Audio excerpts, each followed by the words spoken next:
Welcome to a demonstration of the transaction mode in receivables accounts mode. When we click on the mode button of the Sapphire 1 application in the toolbar, we're presented with 8 modes. Today's demonstration is in the accounts mode and it's specifically transaction inquiry.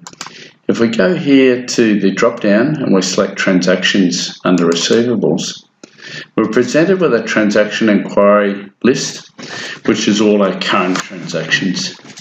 Now that transaction inquiries list you can sort, so you can simply click on those headers and sort by whatever header that appears there at the time. So these are all sortable.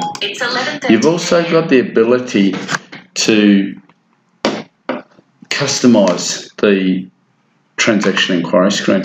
So by swapping to a custom inquiry, we have the ability to go and set up our own transaction inquiry screen. So for example, if I wanted the total rather than what I had here, and then I might select here for external reference, I might want to have date in, for example, and for sequence number I might have the internal reference, and then I click OK, they'll change appropriately, and then I can go and sort those. If I then wanted the type and I wanted to have the type over here beside the total, I can move that around. So by selecting the type, and then I can go and select that, and here I've got the ability to go and select by type. If in this case I then wanted to sort that, I could go and sort that, and I have the ability to hold my finger down on the control key in Windows, or if we're on the Mac OS, the command key, and by clicking the word type and holding our finger down, and we've selected a type of a client receipt, CR, then it'll show us a subset of all our client receipts. Part of the custom inquiry is we have the ability to then go and report certain information. So in this case, if we wanted to report the total of those transactions, that would give me a total of the transactions on that sub list of transactions. If I wanted to drop that out to Excel, I simply go and select the export button, and that'll go and drop that list of client receipts straight out to Excel for us. And if we just resize that, we can go and resize that, and it'll drop us out to a list of all the client receipts, and it'll drop it out exactly the same as what we've got in the client receipts there.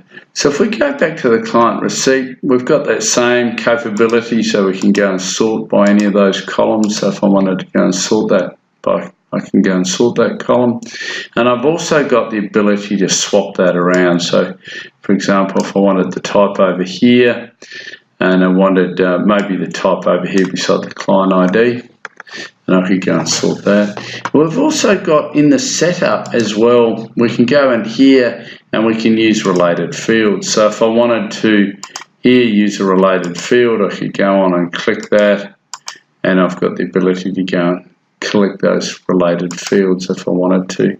So if we come back up here, we scroll up, and we wanted the client link, and then rather than having the client link, I want the client name, and we select OK here, we'll now have the client name. So if we widen that appropriately, we've now got the client name here.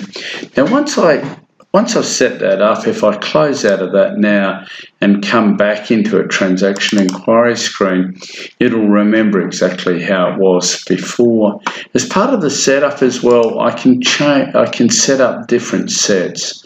So I've got the ability to go in here and save that set, and we might go in here and we might save that as a particular set, and we'll call that a CR set, client receipt, for example, and then I've got a particular set, and now I may choose to set up another set. So if I might go back to for example, we might go and grab the original total over here rather than have the total, and then I might want the internal reference over here, and then I might call that another set as an example. So I could go in here, go to my drop down, and I could say save set, and I could call this total as an example.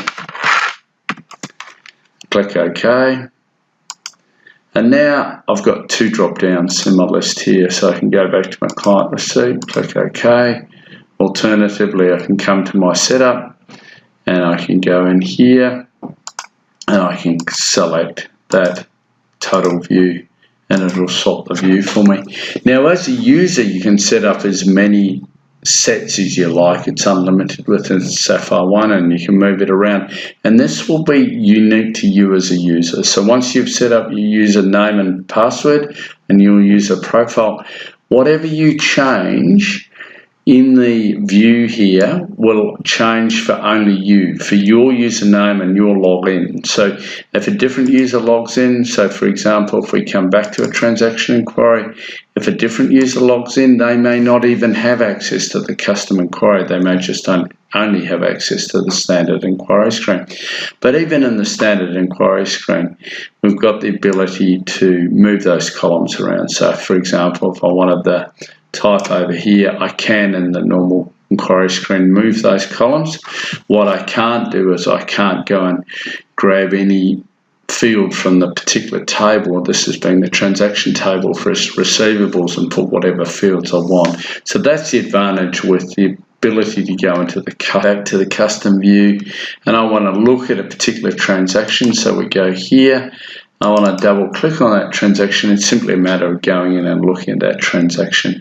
If I've got a group of transaction, I can hold the shift key down. So say if I wanted to just select all my transactions to do with that particular client, I could sort that and I could go here and I can select that group of transactions. I've got the ability to show subset, and then here and I can go and modify them all by selecting my icon or the keyboard command for modify.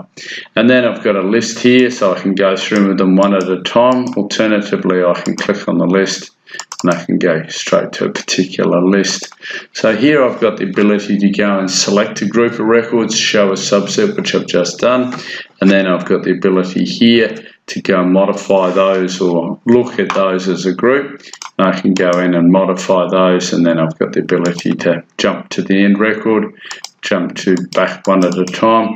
Alternatively, I can click on the list button here and I can go to a particular record. So thank you for taking the time to watch the receivables transaction inquiry movie.